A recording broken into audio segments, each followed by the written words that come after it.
ఎక్కడి నుంచి అండి? చిన్న మట్టి కుండనే.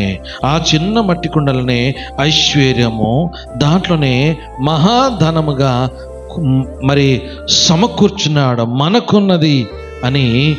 ఇదిగో అపోస్తలుడైన పౌలు 2 కొరింథీ 4:7 చెప్తున్నాడు. చిన్నదే కానీ దాంట్లో దాచిపెట్టాడు.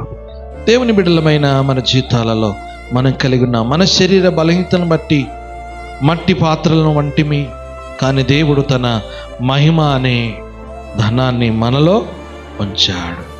మనలో ఏముంచాడట? మట్టి పాత్రనే, కానీ ఒక ధనాన్ని నీలో పెట్టాడు. ఆ మట్టి ధనాన్ని నువ్వు ఉపయోగించాలి, దాన్ని నువ్వు వాడాలి. కొందరికి పాటలు పాడే వరం ఉంటుంది, కొందరికి ప్రార్థన చేసే వరం ఉంటుంది, కొందరు సాక్ష్యం